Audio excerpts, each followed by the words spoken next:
Bien, je pense qu'on peut commencer.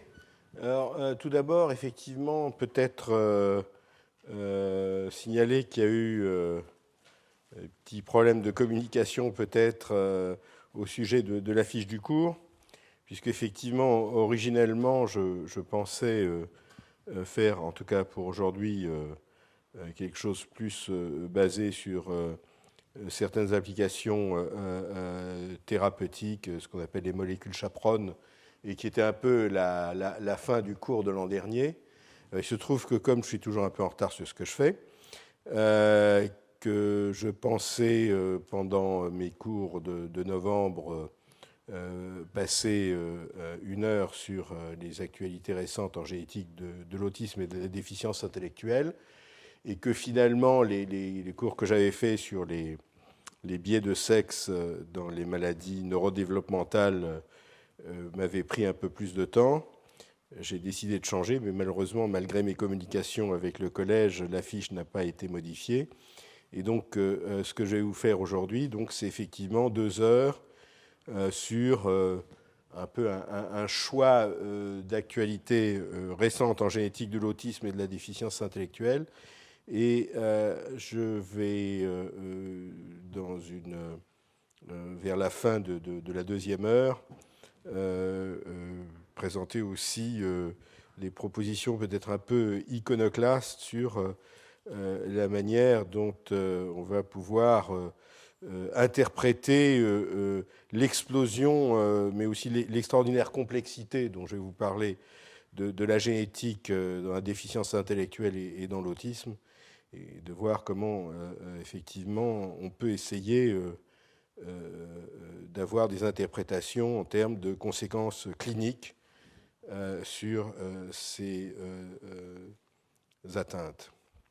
La semaine prochaine, je vais parler d'un certain nombre d'articles qui montrent là aussi une explosion technologique qui va avoir un impact sur le diagnostic prénatal et ce qu'on appelle le diagnostic préconceptionnel de maladies génétiques, en tout cas potentiellement. Mercredi prochain, ça sera montrer qu'est-ce qui a été fait ou qu'est-ce qui est technologiquement possible de faire, qui a été proposé.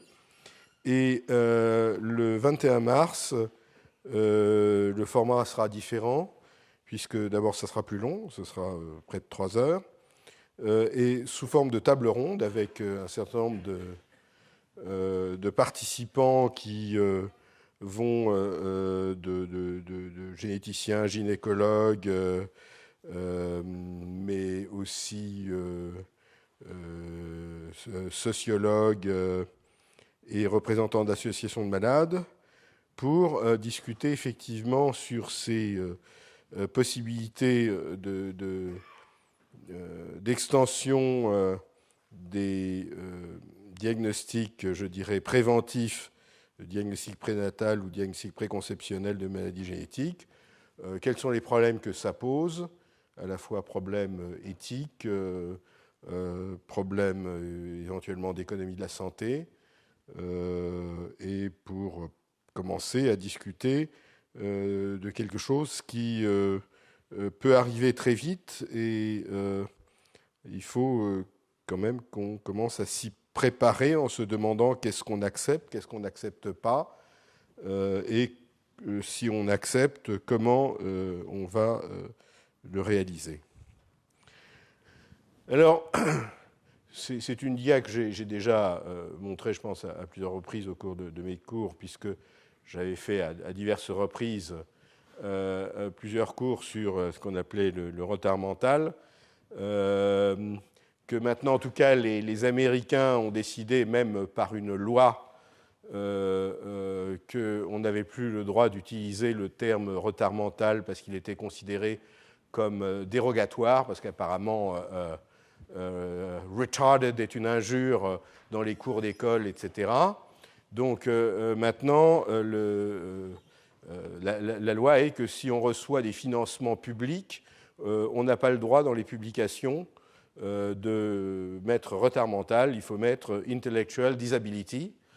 Alors, je ne sais pas si le terme de déficit, ça peut se traduire comme déficience intellectuelle ou handicap intellectuel.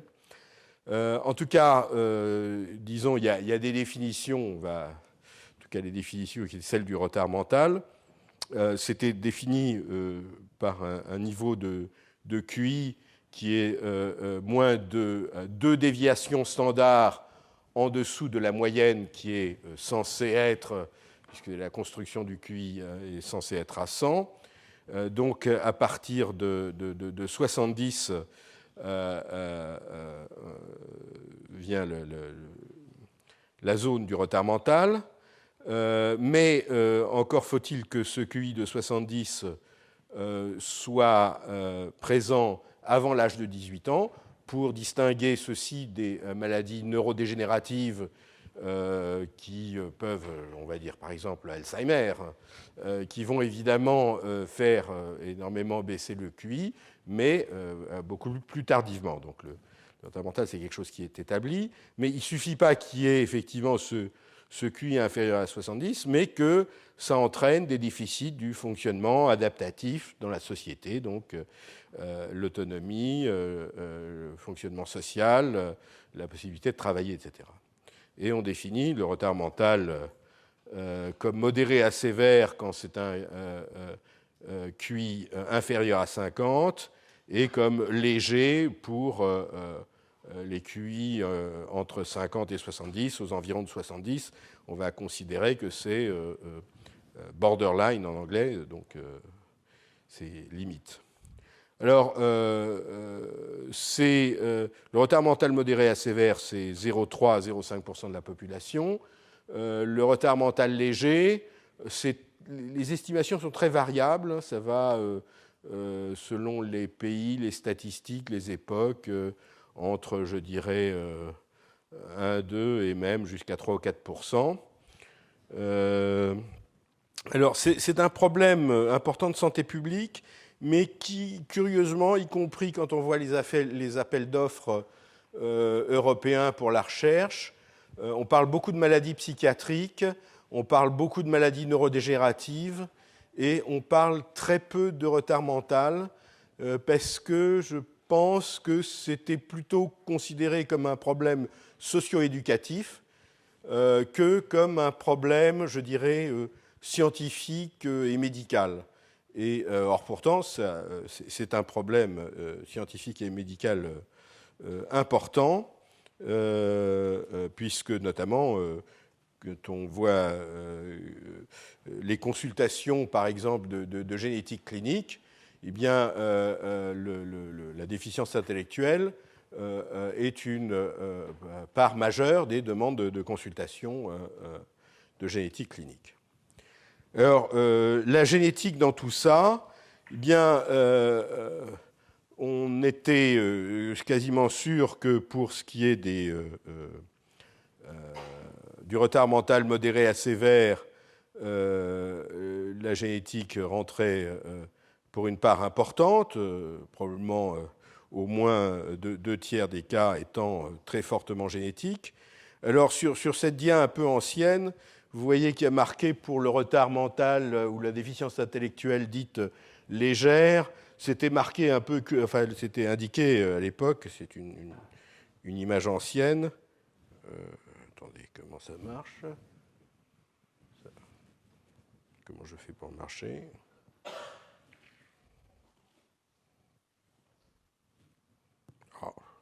Bon, enfin bref, il y a marqué culture familiale, qui est une manière de dire qu'on ne sait pas trop ce que c'est. Et en fait, c'est évident que comme dans la plupart des maladies communes, ceci veut dire qu'il y a une part génétique en interaction avec une part environnementale et qu'il est difficile de distinguer les deux, encore que maintenant la génétique montre effectivement son importance aussi dans ce retard mental léger. Alors, l'autisme, on en parle beaucoup, donc c'est des troubles, donc c'est une maladie neurodéveloppementale, puisqu'elle est acquise extrêmement tôt, et est caractérisée par des troubles de l'interaction sociale et de la communication, et avec aussi des comportements restreints et répétitifs. Alors, ceci dit, les définitions de l'autisme ont varié au cours du temps, avec des sous-classifications qui ont elles-mêmes varié beaucoup au cours du temps, ce qu'on appelait par exemple les troubles envahissants du développement. Et ce qui fait que d'ailleurs maintenant aux États-Unis, on parle de troubles du spectre autistique, Autistic Spectrum Disorder, qui indique qu'il s'agit quand même de choses qui sont assez hétérogènes. Et j'avais trouvé effectivement, c'est dans Wikipédia, cette phrase qui dit « Ça recouvre de nombreuses conditions pathologiques et psychologiques qui ne sont pas encore uniformisées ». Et ma question, c'est est-ce que ça peut être uniformisé? Parce que c'est tellement de choses différentes que je pense qu'on ne pourra pas l'uniformiser. J'aurais pu vous montrer d'ailleurs à ce sujet une vidéo qu'un collègue pédopsychiatre m'avait passée, où on voit deux enfants, c'est une vidéo de deux enfants, qui sont tous les deux, selon les échelles cliniques généralement utilisées pour définir est-ce qu'un enfant est autiste ou pas, ces deux enfants, effectivement, ont le diagnostic d'autisme. Et quand on voit les vidéos, on se dit ces deux enfants, ils ont quelque chose de complètement différent. C'est vraiment pas la même chose. Simplement, vous avez des échelles et vous mettez un point si un signe est présent, 0 point si le signe est absent. Et quand vous atteignez 6 ou 7 points, vous dites, voilà, l'enfant est autiste. Le problème, c'est que quand c'est des points qui sont acquis pour des items différents, eh bien, vous pouvez avoir des enfants qui ont des présentations cliniques très différentes et pourtant qui, à la fin, ont ce diagnostic d'autisme. Alors, une chose qui est très curieuse et qui a au moins des explications partielles, mais qui a beaucoup troublé, c'est l'explosion de la fréquence de l'autisme depuis une vingtaine d'années. Alors, ah ben voilà, j'ai trouvé, oui, je n'avais pas vu le petit. Alors ça, c'est d'un article récent dans Nature, la revue anglaise, qui montre la courbe de fréquence de l'autisme, qui était considérée comme affectant une personne sur 5000 en 1975, et on est maintenant à 1 sur 110. Alors, on pourrait parler d'épidémie d'autisme, et certains se sont dit, mais y a-t-il des causes environnementales, par exemple, et notamment aux États-Unis, je crois que certaines associations avaient mis en cause peut-être certains vaccins, le fait qu'il y ait, je crois, du mercure dans certains vaccins, etc. Mais en fait, et alors vous voyez ici, selon les différents types d'autisme. Alors le syndrome d'Asperger, c'est une forme donc d'autisme sans déficience intellectuelle, c'est ce qu'on appelle les autistes de haut niveau, hein, type Rainman. Et l'autisme infantile qui, lui, est beaucoup plus souvent associé à une déficience intellectuelle. Et vous voyez que, y compris d'ailleurs pour le même auteur, qui est M. Fonbonne, qui est un Français d'origine, mais qui, après avoir été en Angleterre, est maintenant au Canada, vous voyez que, par exemple, pour l'autisme infantile, on passe de 1 sur 1400 à 1 1100 jusqu'à 1 sur 500. Pour les troubles envahissants du développement, on passe de 1 sur 500 à 1 sur 150. Syndrome d'Asperger, 1 sur 3000, on en est à 1 sur 1500, etc. Donc, vous voyez, toutes les catégories augmentent de fréquence. Et est-ce que c'est une vraie augmentation ou est-ce que c'est simplement une augmentation qui est due à ce qu'on a changé les critères diagnostiques? Et effectivement, il y a un outil diagnostique aux États-Unis qui s'est largement répandu, qui s'appelle l'outil DSM, avec différentes éditions, DSM-2, DSM-3, DSM-4. Et dans chaque édition, les définitions d'autisme changeaient, devenaient plus larges. Et donc, d'autre part, quand on avait un enfant avec une déficience intellectuelle et des problèmes de communication, leur diagnostic était celui de retard mental pendant très longtemps. Et puis, petit à petit, on a plutôt donné le nom d'autisme pour différentes raisons. Celui, peut-être que ça a l'air d'être quelque chose de plus scientifique, d'être une cause plus intéressante. Et discuter avec des collègues qui disaient que, par exemple, aux États-Unis, vous bénéficiez d'aide éducative plus facilement, une famille bénéficie d'aide éducative plus facilement s'il y a un diagnostic d'autisme que s'il y a un diagnostic de intellectual disability, etc. Donc, si vous voulez, il y a eu un shift. Ce qu'on appelait retard mental, c'est appelé autisme, c'est ce qu'ils appellent diagnostic accretion. Greater awareness, c'est-à-dire qu'il y a plus d'intérêt à effectivement diagnostiquer ces anomalies de la communication, et donc on en diagnostique plus. Avant, on pourrait peut-être dire, oui, il est un peu bizarre, mais on ne va pas lui donner un diagnostic. Une chose qui peut être intéressante, en tout cas dans cette étude, on a remarqué que l'âge parental a augmenté. Et alors on pourrait se dire quel est l'effet de l'âge parental sur l'autisme. On pourrait se dire que ça pourrait être un effet environnemental, d'être éduqué par des parents plus âgés.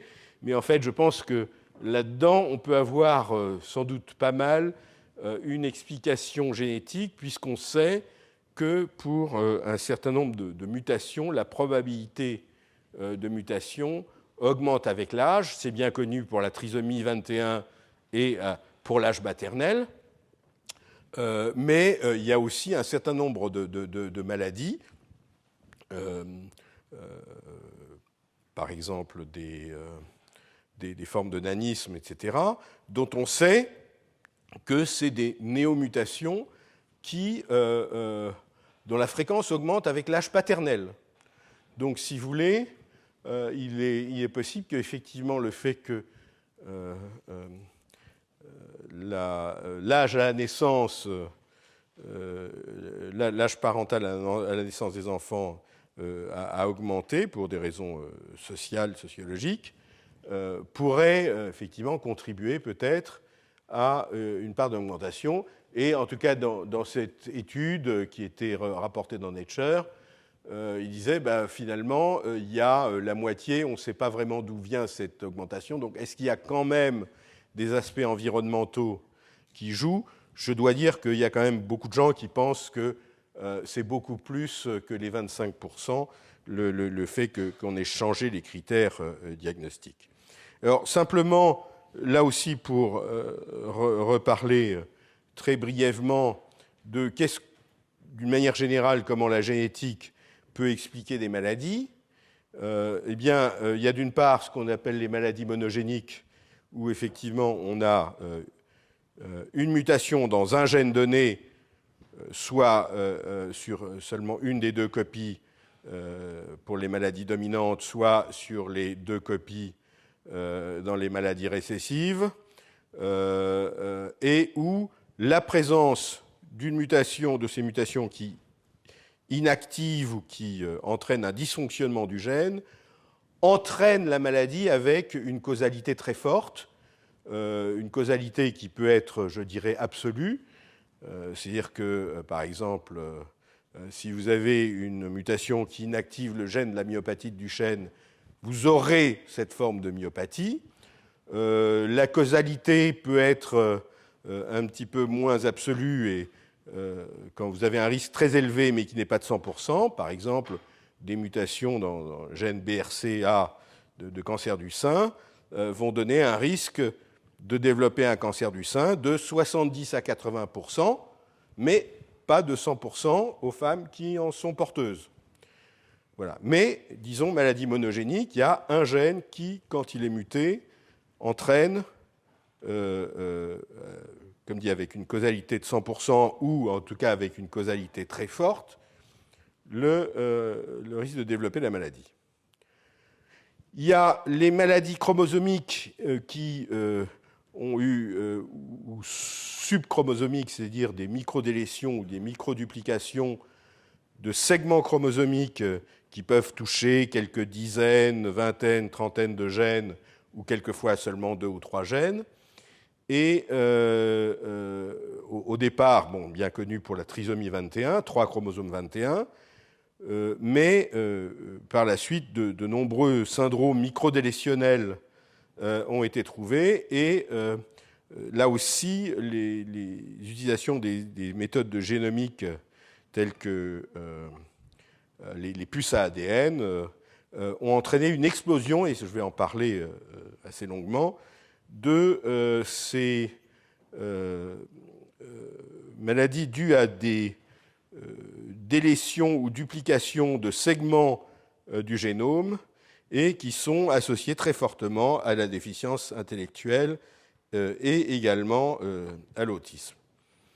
Et puis, à l'autre extrémité, on a ce qu'on appelle les maladies multifactorielles, qui représentent quasiment, j'ai fait plusieurs cours là-dessus les années précédentes, qui représentent, j'allais dire, l'ensemble de la médecine, et qui est le fait que ces maladies se développent par des interactions entre, d'une part, des prédispositions génétiques qui peuvent être liées à des variations plus ou moins fréquentes dans la population au niveau de plusieurs gènes et quelquefois d'un grand nombre de gènes, et en interaction avec des facteurs de l'environnement. Alors, ce mode maladie commune multifactorielle a été au départ appliqué pour rechercher des causes d'autisme et aussi de schizophrénie avec assez peu de succès, et j'essaierai de vous dire pourquoi. Alors, je vais passer peut-être très rapidement, puisque ça aussi, c'est des choses que j'avais fait dans les autres années, mais je vais commencer sur ce retard mental lié au chromosome X, parce que historiquement, c'est là qu'on a commencé à, je dirais, analyser de manière assez systématique à rechercher des gènes qui, lorsqu'ils sont mutés, entraînent une déficience intellectuelle. Et ces gènes ont été recherchés sur le chromosome X, d'une part parce qu'effectivement, il y avait des observations qu'il y avait plus de garçons qui étaient atteints de déficience intellectuelle que de filles. J'en ai beaucoup parlé au mois de novembre, dans mon cours sur le biais de sexe, mais aussi parce qu'il était plus facile d'avoir ce qu'on appelait des familles informatives qui permettaient, disons, d'identifier le gène par des techniques dites de clonage positionnel. Et, si vous voulez, ces dias vous illustrent un peu l'histoire de ce retard mental lié au chromosome X, où petit à petit, et notamment grâce à un consortium européen où il y a des équipes françaises comme celle de Jamel Cheli qui ont joué un rôle très, très important pour collecter des familles avec ces retards mentaux liés au chromosome X, qui ont permis d'identifier toute une série de gènes qui, lorsqu'ils sont mutés, entraînent des déficiences mentales qui peuvent être syndromiques, c'est-à-dire qu'en dehors de la déficience mentale, vous avez des particularités soit physiques, soit l'association avec des troubles neurologiques spécifiques, etc., soit ce qu'on appelle un retard mental, une déficience intellectuelle non spécifique, c'est-à-dire qu'il n'y a pas de signes cliniques évidents qui permettent, a priori, de dire, voilà, c'est tel ou tel gène qui est impliqué. Et ça, c'est simplement pour vous donner cette diapositive qui vient d'une revue récente de Ilger Roppers, qui est un Berlinois qui travaille énormément sur la génétique de la déficience intellectuelle, et qui montre pour tout ce chromosome, d'une part, des gènes qui sont impliqués dans des formes syndromiques, et puis là, toute une série de gènes qui sont impliqués dans des formes non syndromiques, non spécifiques. Quelquefois, d'ailleurs, on a les mêmes gènes qui sont pour les deux, simplement parce que, selon les familles ou quelquefois selon le type de mutation, par exemple, on peut avoir, pour certains gènes, des mutations fortes vont donner un syndrome, et des mutations qui inactivent que partiellement le gène vont donner une symptomatologie non spécifique. Donc, à l'heure actuelle, on est en 2010, on en était à 90 gènes qui sont connus pour être impliqués dans le retard mental, rien que sur le chromosome X. Et le code couleur ici donne les grands types de fonctions des protéines qui sont codées par ces gènes.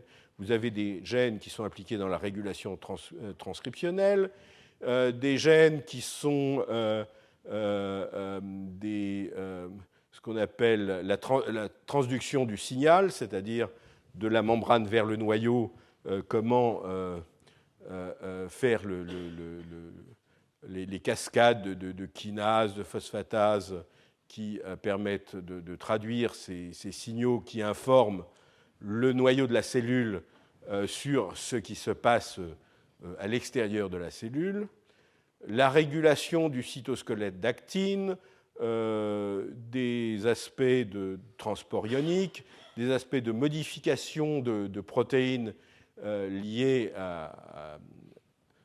au catabolisme de ces protéines. Donc vous voyez des fonctions très diverses, chacune d'entre elles, quand elle est atteinte, pouvant entraîner, donc dans ces gènes spécifiques, une forme de déficience intellectuelle. Alors une chose, maintenant il y a des travaux de Roppers non publiés qui, je crois, rajoutent une dizaine de gènes, donc on sera à 100 gènes uniquement pour le chromosome X.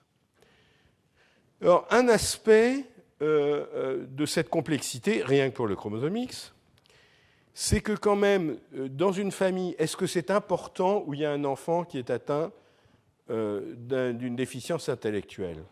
Est-ce que c'est important de savoir s'il y a un gène qui est muté et de savoir quel est le gène qui est muté? Quelle importance ça peut avoir? Eh bien, c'est une question qu'on peut se poser d'ailleurs pour tout diagnostic génétique.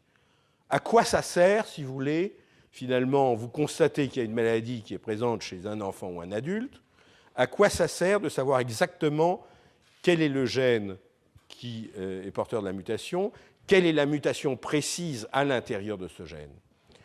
Eh bien, je dirais qu'il y a trois réponses, trois raisons. La première, c'est, je dirais tout simplement, et c'est important pour la famille, de savoir. C'est-à-dire que quand vous avez un problème important de santé, les gens veulent savoir pourquoi. Avoir un nom. Alors ça, c'est important d'avoir un nom. Mais en plus, avoir un nom peut permettre, si on connaît déjà la maladie spécifique liée à la mutation dans un gène donné, de pouvoir aussi avoir une idée de est-ce qu'il y aura une progression, est-ce qu'il y aura d'autres choses qui vont se rajouter au cours de l'évolution de la maladie. C'est-à-dire avoir une notion sur le futur. Donc ça, c'est une des choses.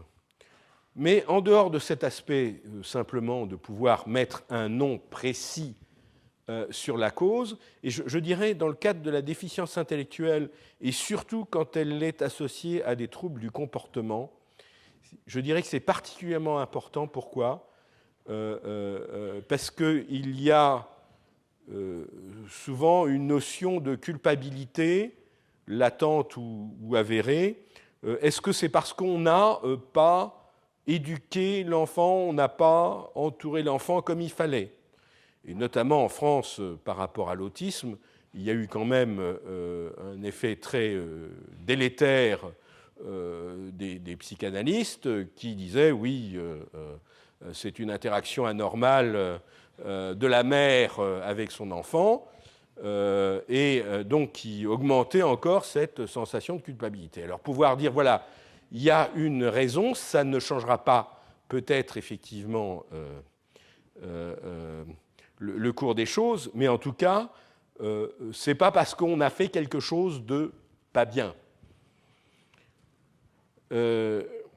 Mais la deuxième raison, donc, c'est quand vous avez une famille qui a un enfant avec une déficience intellectuelle, la question, si c'est une famille qui pense avoir encore d'autres enfants, c'est est-ce que le risque d'avoir d'autres enfants atteints aussi de déficience intellectuelle est important ou pas ? Est-ce que c'est un accident qui a peu de chances d'arriver, ou au contraire, c'est quelque chose qui va arriver ? Et ça peut être quelquefois même pour les frères ou sœurs d'un garçon atteint qui peuvent se demander est-ce que finalement nous avons aussi un risque d'avoir des enfants avec cette même maladie. Donc, pouvoir définir le risque de récurrence. Et ça, on ne peut définir le risque de récurrence que si on sait exactement ce que c'est. Tant qu'on ne sait pas exactement ce que c'est, on ne peut donner que des espèces de statistiques générales, c'est ce qu'on faisait dans le temps, mais qui sont tout à fait, je dirais, individuellement fausses. Et donc, pour pouvoir vraiment dire à une famille, à un couple, ou quelquefois, dans le cas de l'X fragile, vous pouvez avoir des personnes à risque de transmettre la maladie qui sont des cousins éloignés de l'enfant qu'on a diagnostiqué, eh bien, c'est important d'avoir la cause.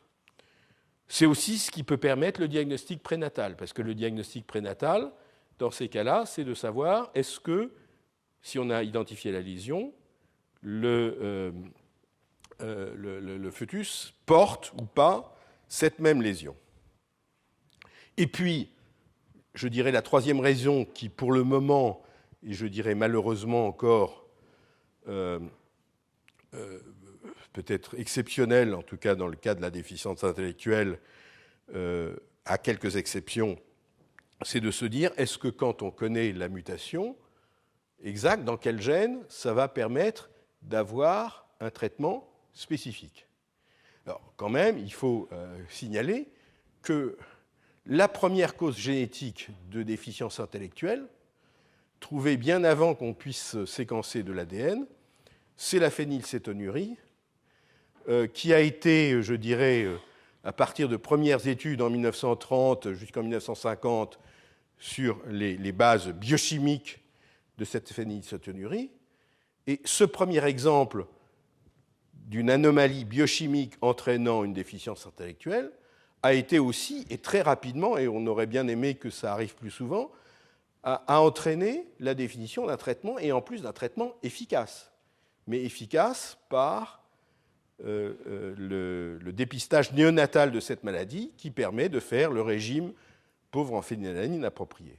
Donc, si vous voulez, cet exemple qui a été le premier, malheureusement, trop peu suivi d'autres exemples d'une maladie où, quand on trouve la cause, on peut avoir un traitement spécifique, est quand même un exemple. Et hors de la déficience intellectuelle, il y a d'autres exemples maintenant de maladies, de plus en plus, j'en avais parlé dans mes cours de l'an dernier, où, à partir de la connaissance de la lésion dans la famille, dans le patient, on peut savoir qu'il peut y avoir, pour tel ou tel gène muté, tel ou tel traitement spécifique. Et j'avais parlé l'an dernier, justement, de cas du retard mental avec X fragile, où, j'en reparlerai brièvement, où à partir de la compréhension de la physiopathologie, notamment grâce à des modèles souris, a été mise en place des essais cliniques avec des molécules basées sur cette compréhension physiopathologique. Donc, c'est les trois raisons. Alors, oui, alors pourquoi cette longue digression? C'est pour dire que là, la recherche génétique permettait d'identifier environ 90 gènes qui, lorsqu'ils sont mutés, sont responsables de retard mental, rien que sur le chromosomique. Mais au niveau des laboratoires de diagnostic, je suis également à Strasbourg responsable d'un laboratoire de diagnostic, il y avait relativement peu, peut-être une petite dizaine de ces gènes qui pouvaient être testés en diagnostic chez des patients. Et en général, c'était soit parce que c'est un test relativement simple, comme le retard mental avec X fragile, c'est toujours la même mutation, donc c'est facile à tester, soit pour des formes syndromiques où des bons cliniciens, des bons généticiens cliniciens peuvent, en regardant les signes physiques d'un malade ou les signes neurologiques, comme dans le syndrome de Rett, dire tiens, c'est probablement tel syndrome de Coffin-Lowry, c'est le syndrome de Rett, qui permettait d'orienter la recherche vers un des 90 gènes. Mais pour les 80 autres, ils existaient dans la littérature, mais il n'y avait aucune offre diagnostique. Alors pourquoi est-ce qu'il n'y avait pas d'offre diagnostique? C'est simplement que étudier les mutations dans un gène avec les techniques conventionnelles de séquençage d'ADN, c'était quelque chose d'assez cher, et pouvoir le faire pour 90 gènes, c'était, si vous voulez, financièrement impossible. Donc les gens ne le faisaient pas, les laboratoires de diagnostic ne le faisaient pas, non pas parce qu'ils pensaient que ça n'avait pas d'intérêt, mais parce que financièrement, et je dirais au point de vue du temps de technicien qui serait nécessaire, c'était impossible. Or là, comme je pense que j'en avais déjà parlé les cours précédents, il y a eu une explosion technologique qui continue dans les 3 ou 4 dernières années, une explosion technologique dans les méthodologies de séquençage d'ADN qui font qu'on est capable de séquencer beaucoup, beaucoup plus vite et à des prix qui sont en chute libre un grand nombre de gènes ou même tout le génome. Il y a une compagnie qui vient d'annoncer au sommet de Davos, c'est quand même intéressant, hein, c'est-à-dire au sommet économique de Davos, il y a une compagnie qui a annoncé qu'à la fin de l'année, elle va commencer à commercialiser un séquenceur dont ils disent qu'il permettra de séquencer le génome entier d'un être humain, d'après ce qu'ils annoncent, pour 1 000 $. Actuellement, il y a des compagnies qui proposent, en tout cas, le séquençage du génome humain pour 5 000 $. Le premier séquençage du génome qui s'est terminé en 2001-2002, ça a coûté rien qu'aux États-Unis 3 milliards de $. Et en comptant, je dirais, ce qui s'est dépensé en Angleterre et en France, etc., on est probablement plus proche de 5 milliards de $ pour séquencer un génome. Et maintenant, on en est à 5 000 $, et peut-être à la fin de l'année, si ce qu'il disent est vrai, 1 000 $. Et donc, alors, ceci dit, ce n'est pas un séquençage de génome, je dirais, à visée diagnostique. Quand vous faites du diagnostic, vous voulez être sûr que la mutation qui est responsable de la maladie, s'il y en a une, vous êtes quasi certain de la détecter, donc vous n'avez pas ou peu de faux négatifs, et d'autre part, que vous n'avez pas de faux positifs, que vous ne trouvez pas des choses qui finalement ne sont pas... Donc vous avez besoin d'une qualité beaucoup plus grande quand vous êtes en diagnostic que quand simplement vous avez envie d'avoir une espèce d'image générale du génome. Et donc là, j'ai simplement montré que grâce à ce type d'approche, en tout cas aux États-Unis, pas encore en France, mais c'est un projet que nous avons débuté pour pouvoir faire du diagnostic génétique sur la déficience intellectuelle de manière beaucoup plus efficace. Donc vous voyez que, par exemple, aux États-Unis, un laboratoire qui est en South Carolina, mais qui est un laboratoire connu dans la déficience intellectuelle, propose maintenant de faire les 92 gènes du chromosome X qui sont associés à la déficience intellectuelle. Alors là, ça coûte quand même encore relativement cher, mais par rapport au coût de séquençage individuel selon la taille du gène, le coût de séquençage individuel d'un gène, c'est entre 500 et 2000 $ par gène avec les techniques conventionnelles. Donc là, vous voyez qu'on passe à des choses qui sont beaucoup plus abordables, mais ce n'est que les 90 gènes du chromosome X. En fait, il y a beaucoup plus de gènes aussi sur les autosomes, donc ça n'est qu'une partie du problème. Mais en tout cas, ça vous montre déjà cette... Donc, il y a 90 gènes sur le X, mais comme vous le savez, le chromosome X, ce n'est qu'un des 23 chromosomes différents que nous avons. Que se passe-t-il sur les autosomes, les 22 autosomes? Et donc, là, je vais donner un certain nombre de choses sur des progrès très, très récents, à la fois sur ces maladies génomiques, donc les copy number variants, où vous avez des segments de génome de quelques gènes, quelques dizaines de gènes, qui sont soit délétés, soit au contraire dupliqués. Donc, au lieu d'avoir 2 copies d'une région, vous en aurez soit une dans le cas de délétion, soit 3 dans le cas de duplication.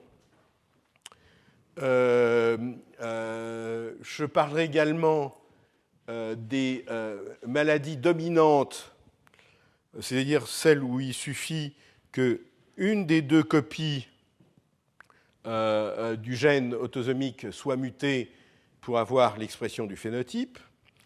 Et là, il y a une chose qu'il faut comprendre, c'est que, en tout cas, un retard mental, une déficience intellectuelle sévère, en général, est un frein important, au minimum un frein social important, au fait que les personnes atteintes auront une faible probabilité d'avoir des enfants.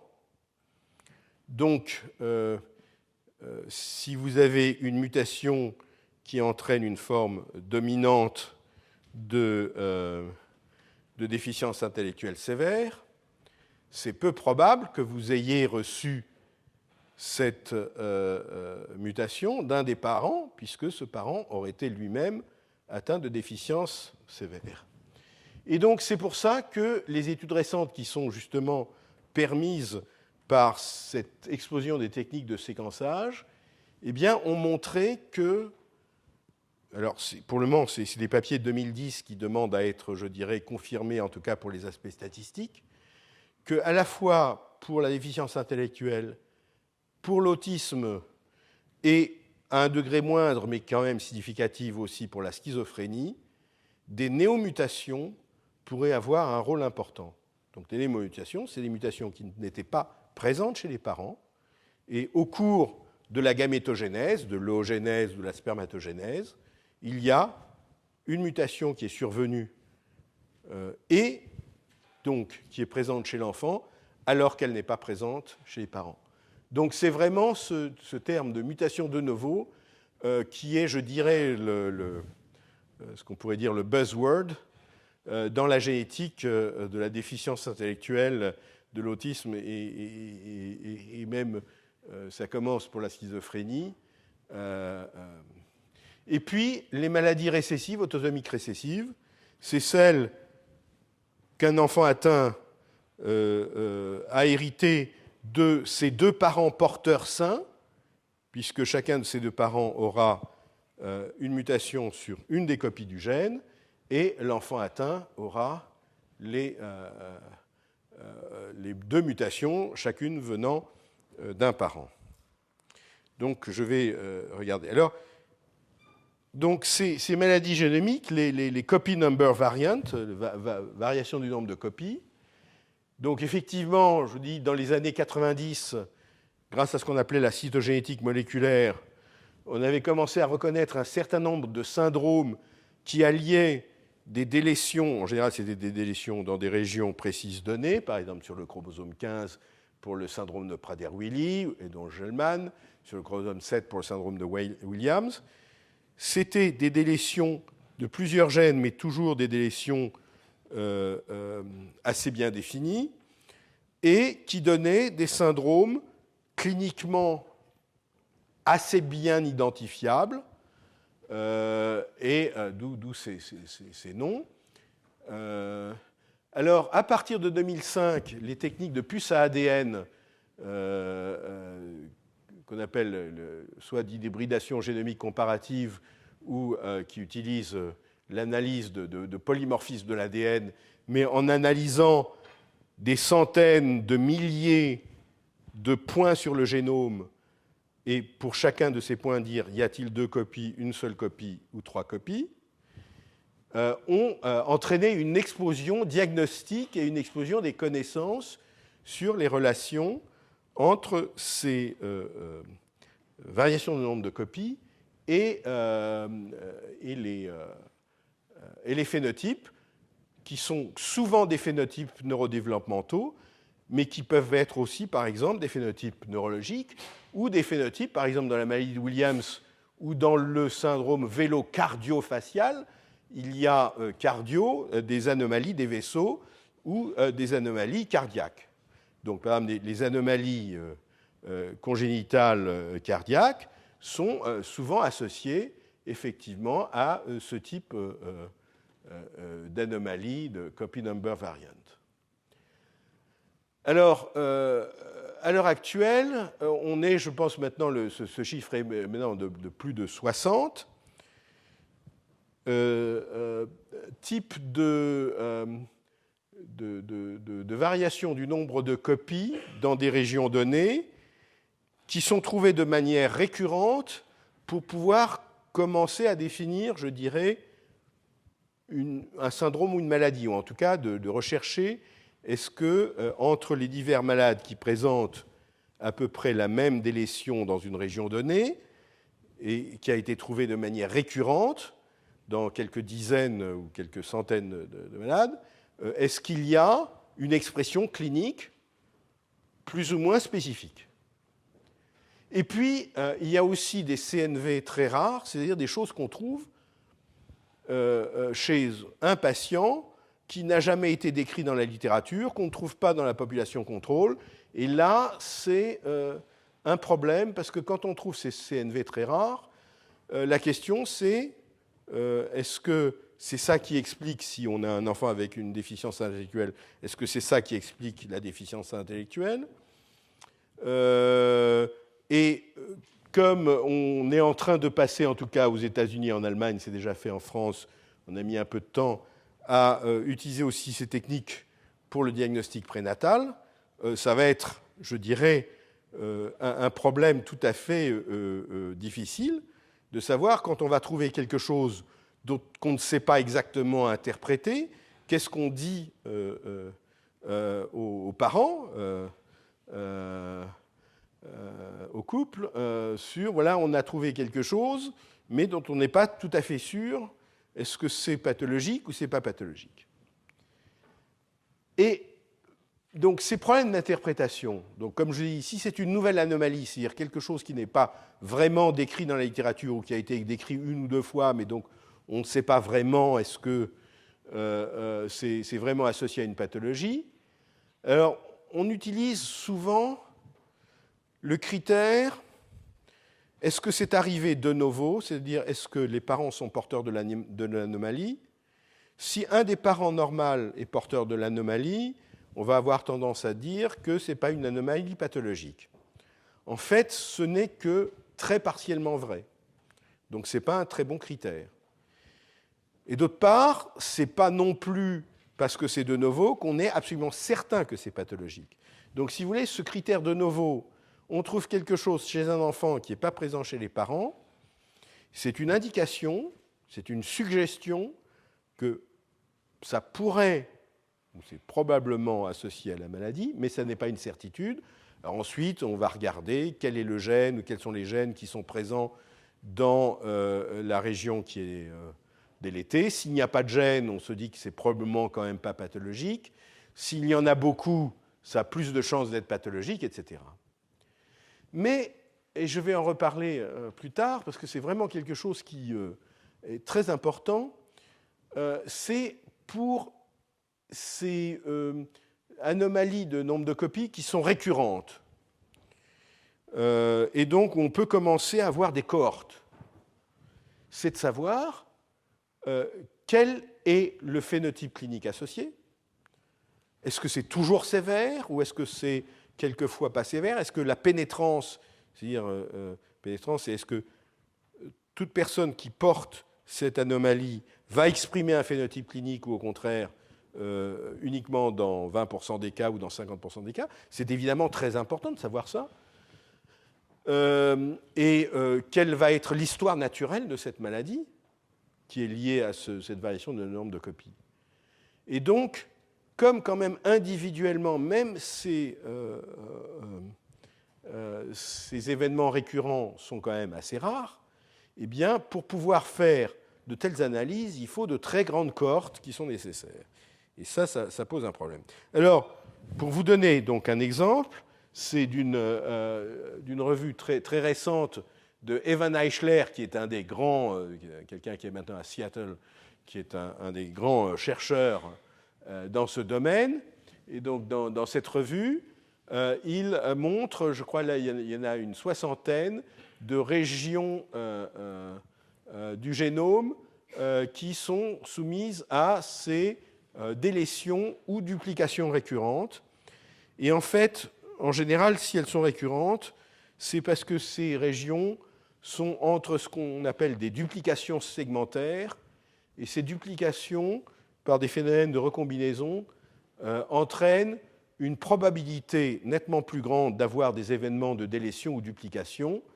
Et c'est pour ça qu'effectivement, on a ces anomalies récurrentes. Ça n'est pas parce qu'il y a une transmission familiale éloignée, c'est tout simplement parce que c'est des événements qui ont une probabilité d'arrivée plus forte que pour des mutations au hasard. Et donc, comment est-ce qu'on interprète ça? Alors, d'abord, évidemment, la prévalence pour 1000 cas avec developmental delay. Developmental delay, c'est le nom de la déficience intellectuelle qui peut être aussi celle avant qu'on puisse faire formellement des tests de QI. C'est-à-dire, vous ne faites pas un QI chez un enfant de 3 ans, mais si vous avez un enfant de 3 ans qui a un développement où il ne fait que des choses qu'on attend d'un enfant de 1 an, on va dire qu'il y a un developmental delay.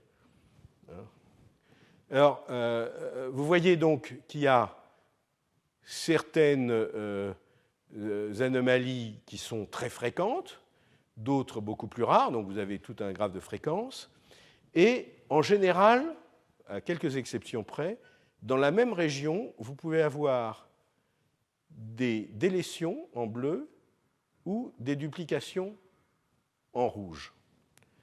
Donc, si vous voulez, d'avoir la normale, c'est 2 copies, d'avoir une copie, c'est pas bien, mais d'avoir 3 copies, quelquefois, c'est pas bien non plus. Dire pas assez, c'est pas bien, trop, c'est pas bien. Alors, si vous voulez, on le sait avec, je dirais, un chromosome entier pour la trisomie 21. On pourrait se demander, la monosomie 21, ça existe? Alors, la monosomie 21, ça existe très tôt dans l'embryogénèse, et ça ne permet pas le développement embryonnaire. Donc, si vous voulez, une trisomie 21, c'est tellement sévère, une monosomie 21, d'avoir un seul chromosome 21, c'est tellement sévère que ça empêche le développement embryonnaire. Avoir une trisomie 21, ça a effectivement un effet important, mais qui va perturber le développement embryonnaire, mais ne l'empêche pas complètement. Donc là, d'ailleurs, quelquefois, vous voyez que les délétions ont l'air d'être beaucoup plus fréquentes que les duplications. Ça ne veut pas dire que l'événement mutationnel qui génère la délétion est plus fréquent que l'événement mutationnel qui génère la duplication. Si la délétion est plus sévère et a une pénétrance plus forte, comme ces analyses, vous les faites en général dans des populations de personnes avec un problème clinique, notamment ici retard développemental, vous allez trouver, et si la duplication par contre est moins sévère et a une pénétrance qui n'est pas totale, en analysant des personnes avec un retard du développement, vous allez trouver plus de délétion que de duplication. Par contre, éventuellement, si vous analysez la population contrôle, vous allez pouvoir voir quelle est la fréquence dans la population contrôle. Alors, si c'est des anomalies qui ont une pénétrance totale, vous ne les trouverez pas dans la population contrôle. La population contrôle étant définie comme n'ayant pas de retard mental, en tout cas sévère, n'ayant pas d'anomalie cardiaque sévère, etc. Donc, je vais vous illustrer ça, et je vais parler notamment ici sur le chromosome 16 de deux anomalies, parce que je pense qu'elles illustrent de manière très intéressante. Et puis, je vais parler aussi d'une autre qui est associée au TAR syndrome, on va en reparler. Alors, toujours d'un autre article d'Evan Eichler, et là, du point de vue, j'allais dire, économie du diagnostic et ses relations avec la recherche, il y a quelque chose qui est quand même très intéressant. Les données dans cet article qui est paru dans Nature Genetics, donc une revue très prestigieuse, portent sur 16 000 patients, la plupart de ces patients avec retard de développement, mais pas uniquement. Il y en a aussi qui sont venus qui ont été testés pour des anomalies cardiovasculaires liées ou non, des anomalies congénitales cardiovasculaires liées ou non avec une déficience intellectuelle, pour de l'autisme, etc.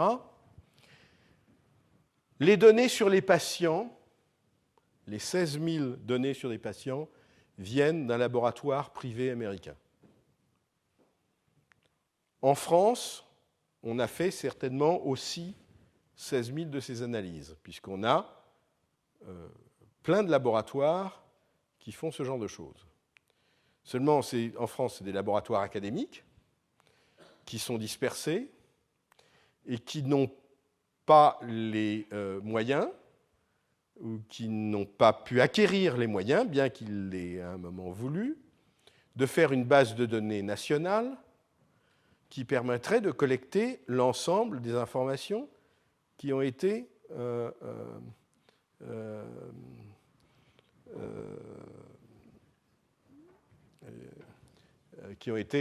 analysées. Donc, si vous voulez, je trouve, moi qui suis un chercheur académique, et je dirais très fervent défenseur de la recherche académique et de la recherche aussi hospitalière, je me dis quand même qu'on a un problème, parce que là, il y a un labo qui est un labo qui n'a pas de vocation en principe à faire de la recherche, c'est un labo qui fait du diagnostic pour faire tourner sa boîte. Mais parce que c'est un très gros laboratoire et qu'il a pu se doter des moyens de construire une base de données autour de ça, eh bien, a pu avoir, à lui tout seul, ces 16 000 cas analysés par un chercheur académique, puisque Evan Eichler, lui, c'est un chercheur universitaire. Donc, ce qui montre, ici, si vous voulez, c'est la fréquence en fonction de la taille en millions de bases, donc la taille sur le génome de ces délétions ou duplications. Et on voit par exemple que ceux qui ont plusieurs types d'anomalies sont souvent des anomalies de plus grande, des anomalies phénotypiques diverses sont souvent de plus grande taille. Mais ce n'est pas ça que je voulais vous montrer. Ce que je voulais vous montrer, c'est grâce à ce travail où ils ont pu analyser 16 000 cas et 8 000 contrôles. Alors les contrôles ne venaient pas de ce laboratoire, les contrôles avaient été faits en milieu académique. Eh bien, vous pouvez commencer à voir quelle est la fréquence chez les cas, quelle est la fréquence chez les contrôles, et en principe, essayer de déterminer une pénétrance. Parce que ce que vous pouvez dire, c'est si on trouve l'anomalie toujours chez les cas et qu'on la trouve jamais chez les contrôles, ça suggère que c'est vraiment l'anomalie est responsable de la pathologie et elle ne se trouve pas chez les contrôles parce qu'effectivement, s'il l'avait, il ne serait plus contrôle, il serait parmi les patients. Donc, si vous voulez, cette comparaison entre les cas et les contrôles permet effectivement d'avoir une première estimation de la pénétrance. Et vous voyez, par exemple, qu'en général, les duplications, on en trouve plus fréquemment dans les contrôles. Par exemple, on va donner un exemple. Vous voyez, en 22q11, le syndrome vélocardio-facial, la délétion, on ne la trouve jamais chez les contrôles, alors qu'on en a trouvé 5 pour la duplication. Donc ça suggère effectivement que la duplication a une pénétrance qui n'est pas complète, alors que la pénétrance est quasi totale pour la délétion. Alors, on va illustrer ça parce que l'autre chose, c'est que en analysant 16 000 cas, ce qui est quand même déjà très important, pour une anomalie donnée, et nous sommes en train de parler des anomalies les plus fréquentes dans le génome. Vous voyez qu'on arrive à avoir quelques dizaines au maximum, dans le cas d'I-Georges, mais ça c'était déjà bien connu, pour celles qui n'étaient pas connues avant, 50, une cinquantaine de cas. Donc vous voyez, on part d'une population très importante, mais ensuite, pour savoir quel est le nombre de cas avec une certaine mutation donnée, on en a beaucoup moins. Et là, c'est juste quelque chose pour dire que même ce papier qui est paru dans une revue très prestigieuse et qui est un papier très intéressant, il y a quand même des problèmes, parce que si on utilise ces données pour vraiment dire à une famille, voilà, il y a une délétion 15q13.3 qui contient d'ailleurs un gène de récepteur à l'acétylcholine cher à Jean-Pierre Changeux. Ils en ont trouvé 42 chez les cas, 0 chez les contrôles, mais il y a 2 fois moins de contrôles que de cas. Donc, ici, ils disent pénétrance de 1. Or, quand vous regardez la littérature sur cette délétion 15q13.3, qui est associée d'ailleurs à des choses assez différentes, eh bien, elle est souvent héritée, dans les 3/4 de cas, d'un parent qui a l'air normal. Donc, la pénétrance, elle n'est pas vraiment de 1. Alors, pourquoi est-ce qu'il y a ici il y a ceci? C'est parce qu'en fait, si la pénétrance n'était que de 0,25, on s'attendrait à ce qu'il y en ait 1 ou 2 dans la population normale. Il en a trouvé 0, mais n'importe qui a fait des statistiques élémentaires, c'est que de trouver 0 alors qu'on s'attendrait à trouver 1 ou 2, ce n'est pas vraiment différent. Donc, si vous voulez, un des problèmes de cet article, c'est que s'il est utilisé par des généticiens cliniciens pour dire, voilà, d'après le papier, la pénétrance de cette anomalie est de 100%, ils vont commettre une grossière erreur. Donc, ce qui montre que même en analysant 16 000 cas et 8 000 contrôles, pour une anomalie donnée, on n'a pas encore suffisamment de données pour vraiment en déduire quelle est la pénétrance. Or, la pénétrance, c'est vraiment quelque chose, c'est un paramètre très important, parce que c'est ce qui permet de dire, est-ce qu'on est sûr que quand on a telle anomalie, il y aura toujours une expression clinique, sans parler de l'expression clinique, sera-t-elle sévère ou sera-t-elle pas sévère? Donc, vous voyez.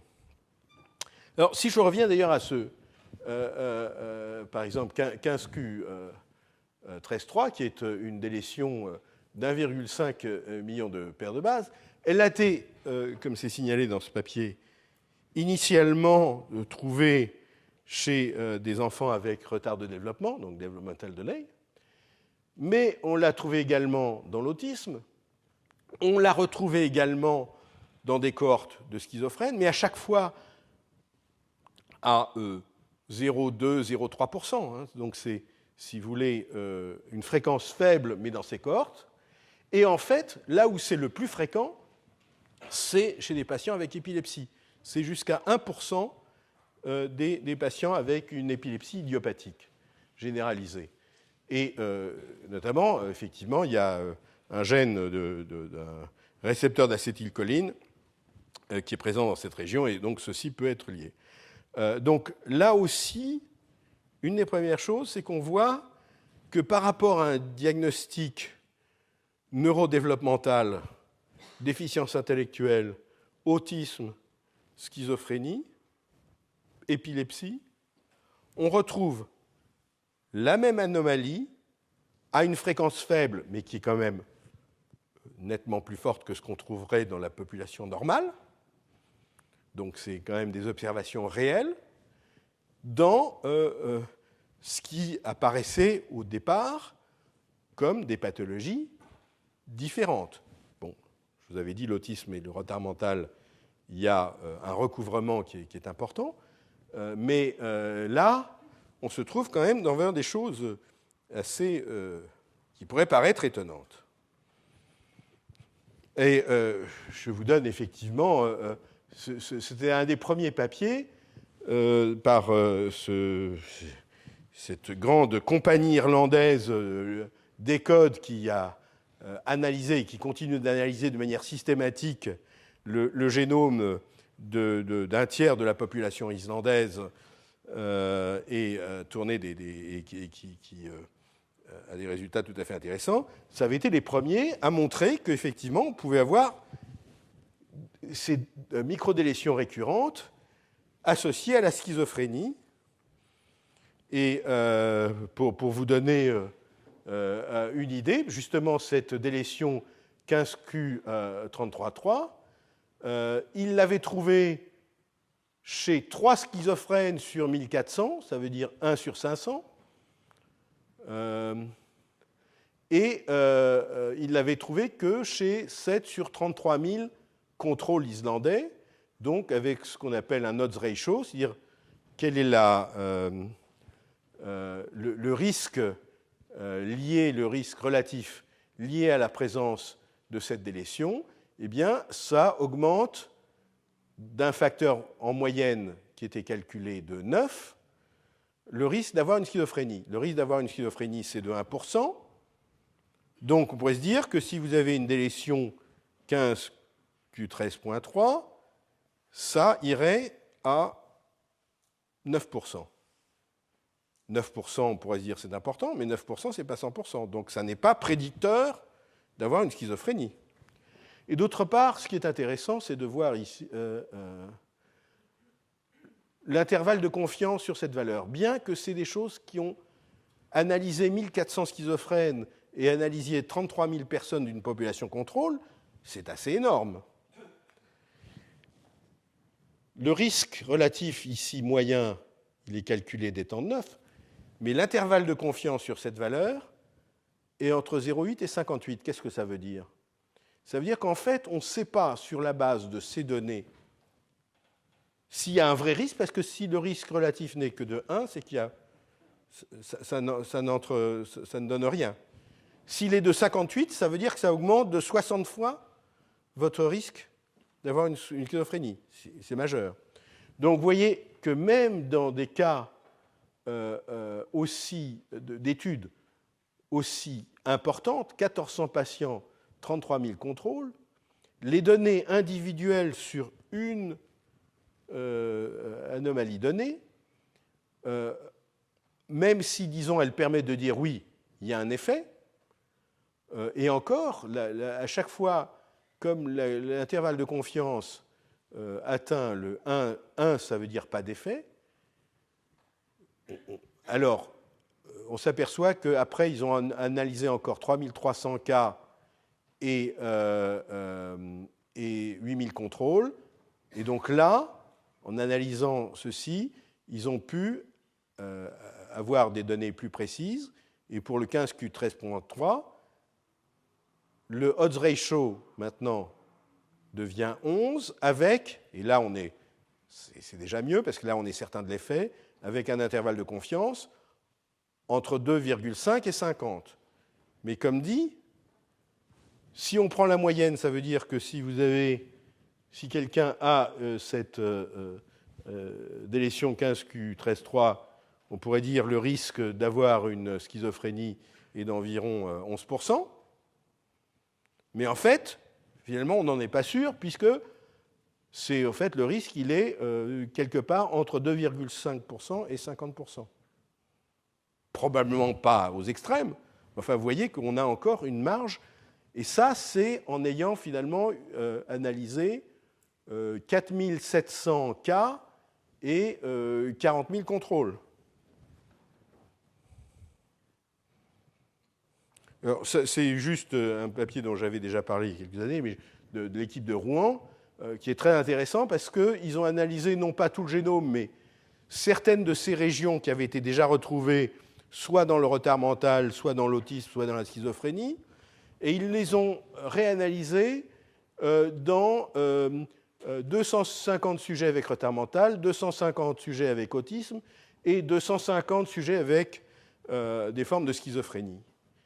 Et leur conclusion, c'est qu'on trouve à peu près la même fréquence d'anomalies pour ces régions données dans les 3 types de cohortes.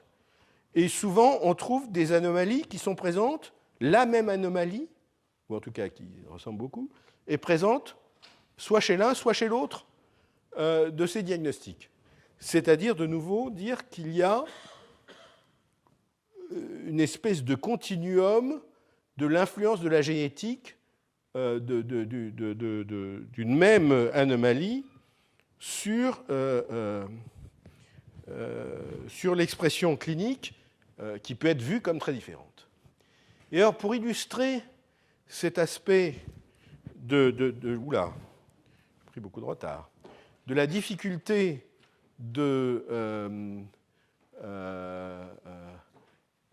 d'analyser les phénotypes, parce que même pour ce qui est considéré comme étant les plus fréquentes de ces anomalies, elles restent très rares, c'est l'histoire de la délétion et duplication CESP11.2.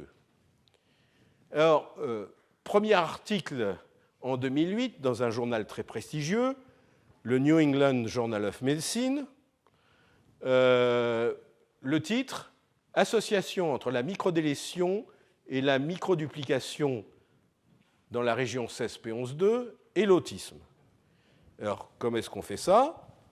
On prend une cohorte d'enfants avec autisme, on passe les ADN sur ces puces qui permettent de détecter sur le génome des délétions ou des duplications. Et là, ce qu'ils trouvent, et notamment donc, pour la délétion, ils trouvent, je crois, 0,3 ou 0,4% des enfants autistes dans cette population qui ont une délétion d'environ 600 kilobases, avec une vingtaine de gènes dans la délétion. Et donc, article New England, association entre microdélétion. Ils ont trouvé quelques microduplications, mais c'était surtout la microdélétion et l'autisme. 1 an et demi après, dans une revue tout aussi prestigieuse, Nature Genetics, on analyse une cohorte de schizophrènes et on trouve à peu près 0,3 ou 0,4%, la même chose, de duplication. Donc, papier, microduplication de CESP11.2 associée avec la schizophrénie. 2 ans après le premier papier, il y a un papier d'une collaboration suisse-française et un peu anglaise, mais surtout suisse-française, avec Philippe Frogel, Jacques Beckman, Sébastien Jacquemont.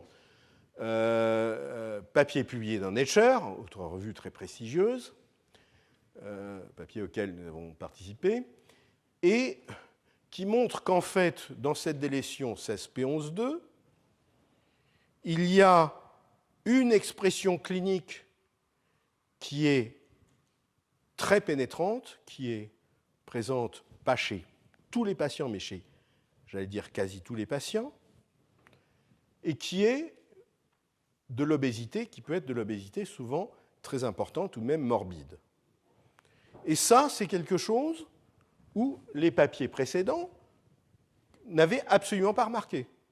Or, on peut se dire, l'obésité, c'est quand même quelque chose d'évident. Vous n'avez pas besoin d'être un très grand clinicien pour reconnaître, tiens, telle personne est obèse, ou même est vraiment une obésité morbide, c'est-à-dire, vous dites, là, c'est vraiment catastrophique. Or, il l'avait loupé, ça. Pourquoi ? Parce que c'était des cohortes qui avaient été construites comme étant cohortes de schizophrènes, cohortes d'autistes, et on a analysé ces cohortes pour dire, voilà, quelle est la fréquence de l'autisme, de cette délétion dans cette cohorte, sans savoir est-ce qu'il y a d'autres choses et sans toujours avoir la possibilité de revenir à une description clinique de chaque cas, parce qu'ils n'ont pas été recrutés pour l'obésité, ils ont été recrutés pour... Alors il se trouve que nous, dans cette étude, comme on fait dans le laboratoire diagnostique, le diagnostic d'un syndrome qui s'appelle le syndrome de Prader-Willi et qui associe une déficience intellectuelle avec un phénotype comportemental et une obésité qui est souvent très importante parce que c'est des enfants qui ont une pulsion vers la nourriture irrépressible. Donc, on recevait dans notre laboratoire beaucoup de cas à diagnostiquer d'enfants avec déficience mentale et obésité. Donc, on a dit, bah, tiens, on va collaborer pour voir quelle est la fréquence de cette délétion 16p11.2.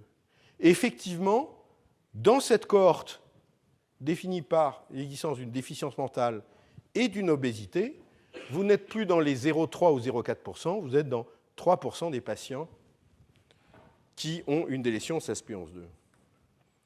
Vous voyez alors, ça c'est... Quand vous avez... Alors, dans ce papier, ils avaient des cohortes qui étaient aussi recrutées sur la base de l'obésité. Donc, vous voyez, cette délétion, quand vous êtes poids normal, on en trouve 1 sur 7000. Overweight, c'est-à-dire c'est un BMI, je crois, Body Mass Index en dessous de 26, 0 sur 4000, donc ça veut dire, disons en tout ça, c'est 1 sur 11000. Obèse, 3 sur 1700, c'est 1 sur 600, c'est pas énorme. Mais obésité morbide, c'est, je crois, un BMI de plus de 40. Là, vous voyez, on est déjà dans le 0,5%. Mais quand on combine obésité et anomalie développementale, cognitive, là, on tombe sur près de 3%. Et dans cet article, ils se sont à ce moment-là demandé, est-ce que cette obésité est présente dès le début? Est-ce qu'elle survient? Alors, une première chose, bien que on pourrait se dire que le poids, c'est quelque chose de très facile à mesurer, etc., ils ont eu beaucoup de difficultés à obtenir les données longitudinales sur chaque patient, c'est-à-dire de savoir, à différents âges, quel était son poids. Mais en tout cas, ils ont pu faire les analyses en fonction de l'âge et quel était chez les porteurs de cette délétion 16p11.2. Et ce que vous voyez, donc ça c'est la courbe qui est la limite de l'obésité, ça c'est la courbe qui est la limite de l'obésité morbide, c'est 35, pardon, BMI, mais à l'âge adulte. Vous voyez que les enfants avant 5 ans ne sont pas encore obèses. Et puis, vers l'âge de 5, 6, 7 ans, la plupart passent effectivement à une extrême obésité. Alors là, il y a un problème qui est tout à fait intéressant, mais que pour le moment, ils n'ont pas pu étudier à cause de ce manque de données longitudinales. Qu'est-ce qui se passe pour que des enfants qui, jusqu'à présent, jusqu'à environ vers l'âge de 5 ans, étaient dans la limite de la normale, tout d'un coup, en l'espace de 1 ou 2 ans, vont passer à une obésité qui est souvent une obésité morbide. Donc, j'ai parlé de ça parce que je pense que c'est tout à fait intéressant de voir qu'il a fallu plus de 2 ans pour se rendre compte que ce phénotype, qui était un phénotype, je dirais, qui aurait dû se voir facilement, a mis 2 ans pour être mis en évidence. Encore plus intéressant, enfin je dirais, encore plus surprenant, la même équipe, donc Frogel et l'équipe de Lausanne, Jackie Beckman et Sébastien Jacquemont, et de très très très nombreux collaborateurs, on va en reparler, montrent dans un article très récent, je crois que c'est en octobre 2011, dans Nature, que la duplication, elle, est associée fréquemment à un sous-poids pathologique et à des difficultés d'alimentation qui peuvent être de type anorexie ou simplement des enfants qui refusent de s'alimenter, qui ont des difficultés, qui ne veulent pas telle chose, qui ne veulent pas telle chose.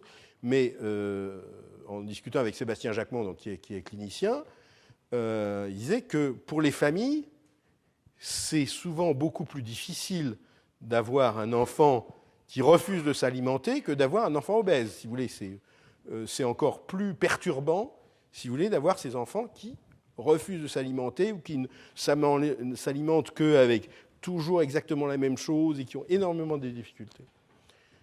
Donc, là, vous voyez, en 2009, il y avait eu un papier 0,3% de duplication CESP11.2 dans la schizophrénie. Mais là, ce qu'ils trouvent, c'est effectivement un phénotype comportemental, un phénotype assez fréquent du point de vue psychiatrique, mais qui peut être soit un phénotype neurodéveloppement, soit un phénotype psychiatrique. Et là, simplement pour voyez, par exemple, si on regarde la fréquence de la duplication chez les obèses, on ne trouve aucune duplication, alors qu'on on trouve 26 obèses avec une délétion. Par contre, si on regarde des patients avec anomalie neurodéveloppementale, on trouve 73 duplications, 119 délétions. Donc là, on est bien dans le cas. La normale, c'est d'avoir 2 copies. Si vous en avez une, ça augmente votre chance d'avoir des retards de développement, des anomalies neurodéveloppementales. Si vous avez 3 copies, vous avez aussi ce risque. Par contre, vous voyez, pour des histoires psychiatriques, donc plutôt à type de psychose, etc., vous allez avoir 0,37%, mais ça n'est que 4 cas de duplication et seulement 1 cas de délétion. Et tout ça, pour avoir tout ça, il a fallu analyser les données obtenues par analyse de CNV, de CGHRE, analyse de puce, sur 36 000 patients et 60 000 contrôles.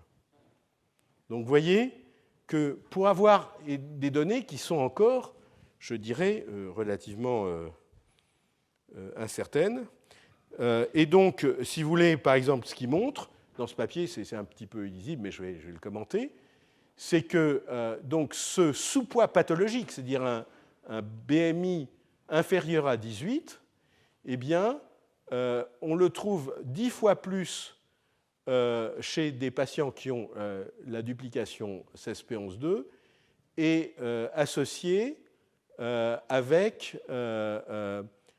des failure to thrive, c'est-à-dire des enfants qui ont des difficultés initiales de prendre du poids, et donc c'est 8 fois plus de probabilité d'être avec un sous-poids pathologique. Je vais passer là. Et donc, finalement, dans cette région du chromosome 16, la dose normale, si vous avez une délétion, l'obésité va être très présente, liée probablement à une hyperphagie, avec un comportement trouble du développement avec une possibilité d'autisme, ce n'est pas toujours de l'autisme, et aussi d'ailleurs une macrocéphalie, alors que la duplication, c'est un sous-poids pathologique plutôt, une anorexie, ça peut être des anomalies psychiatriques de type schizophrénie, et une microcéphalie. Donc vous voyez un équilibre entre les deux.